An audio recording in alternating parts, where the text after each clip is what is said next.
Manx Museum is 100 years old this year. It is home to an extraordinary collection of artefacts and archives that help tell the story of the Isle of Man and its people. To celebrate our centenary, we have curated a special exhibition and podcast, Museum 100, which will feature a kaleidoscope of treasures from our collections.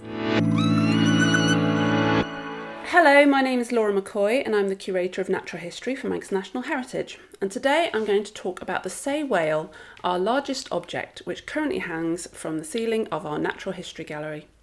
On the 8th of May 1925, an adult sei whale of 48 feet 6 inches, just under 15 metres, was stranded and died on the coast at Horse Gully, Langness.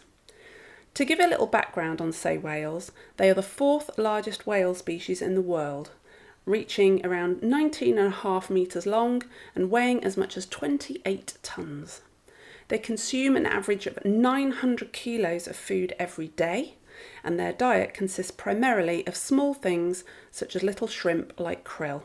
They scoop up big shoals and sift them through baleen, which are large stiff plates in the roofs of their mouths with fibrous fringes which sieve out the food. They are among the fastest of all cetaceans and can reach speeds of up to 50 kilometres an hour, which is 31 miles per hour in old money. The whale's name comes from the Norwegian word for pollock, a fish that appears off the coast of Norway at the same time of the year as the sei whale starts its migration. When our whale appeared on the beach, it was a huge curiosity, and our archive has pictures of people stood with the carcass.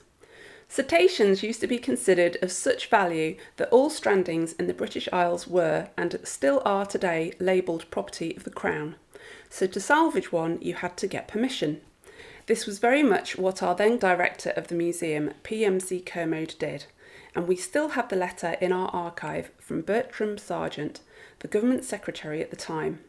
In it he states, considering the effort involved in salvaging it, the value is not considered worth it by the Crown, so they will be willing to let the museum have it as long as they take care of all the costs and don't permit it to become a nuisance. By nuisance he means that leaving a whale around for some time and letting it rot can be quite unpleasant for the local community, so for health and hygiene reasons they need to be removed and disposed of. But what did people used to do with large whale carcasses? The byproducts from whales were highly valued at the time and everything could be salvaged. The oil was used in food and machines, the baleen was sold for corsets and umbrellas, the meat was eaten, the tendons used in tennis rackets, and the bones ground up for fertiliser.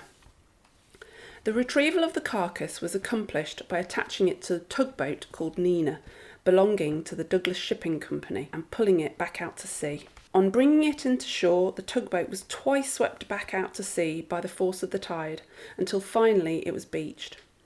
In our archive, there was a story extracted from Model Engineer December 1966, and someone was interested in the engines that move the whale.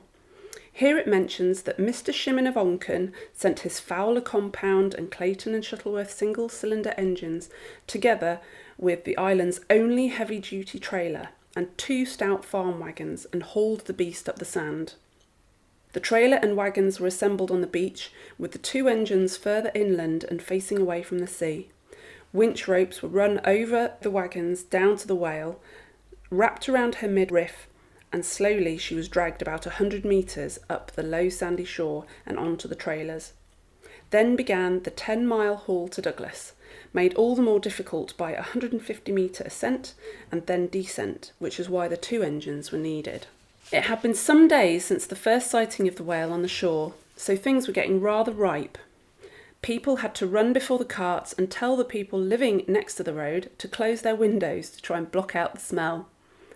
The carcass was defleshed at Litt's manure factory, the products of which went to things such as animal feed. The skeleton was then buried in sand to leach out as much of the oil as possible, although some of the bones also needed to be boiled further. Even after all this treatment, the skeleton was still weighing 3.5 tonnes, and then of course there was the problem of where to put it. This required building an entire new extension to the museum, which sounds quite extreme and time-consuming, but museums are in it for the long haul, and in any case, it takes time to prepare a whale skeleton. For instance, it was buried for 4 years to make sure that all the soft tissue was cleanly removed. Things took a little longer than 4 years, so eventually, after 12 years and £3,200, the Edward Forbes Gallery was complete, and the task of mounting the whale was given to Messrs. E. Gerard and Sons. Now you may wonder how you get experience of such things, but Gerards had defleshed and dismembered the NHM's blue whale, Hope, 42 years previously. This was then articulated on the ground in the gallery and then hauled up in one piece. In letters to the Manx Museum, they estimated that the work of articulating and raising the skeleton in place would take approximately 1 month, and that prior to that they would like the flippers sent to them to be articulated at Gerard's premises in Camden, as they said it would be time consuming and would work out much cheaper than sending someone to the Isle of Man for all that time.